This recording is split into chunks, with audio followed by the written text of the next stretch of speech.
Sir வேலை முடிஞ்சுச்சு நாளைக்கு பொங்கல். ஓ இருப்பா இப்போ. என்னப்பா அரிசி சக்கரை என்னப்பா கிளம்பு. தம்பி ஆல்ரெடி கம்பெனி ரொம்ப நட்டத்துல போய்கிட்டு இருக்கா. அதனால முதலாளி பூனா பூக்க சொன்னாரு. அவ்வளவுதான் எனக்கு தெரியும்.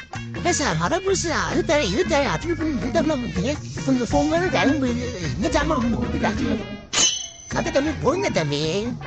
ஏன் எங்க வீட்டுல ஆகுது அப்போ தான் தம்பி. தம்பி நான் வெறும் மேனேஜர் தான். முதலாளி அவரு எதா இருந்தாலும் அவர்கிட்ட போய் கேட்டுக்கங்க.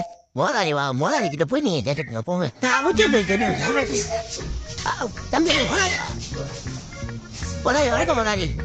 புதுசா வந்த பையன் என்னமோ பொங்கல் கோலசை பத்தி உங்ககிட்ட எனக்கு பேசணுமா? பொங்கலுக்கு காசு தரலன்னு யாரும் டென்ஷன் ஆகாதீங்க.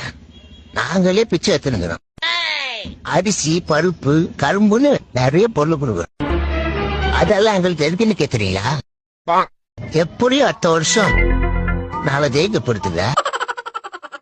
அப்புறம் எதுக்கு உங்களா காசு கொடுக்குறோம்? அடுத்து நீங்க ஏன் வேலை கூட்டு பாரு. மண்டே சொன்ன அனைத்தும் மீதாகிவிட்டது. இன்னும் பயிற்சி வேண்டுமோ?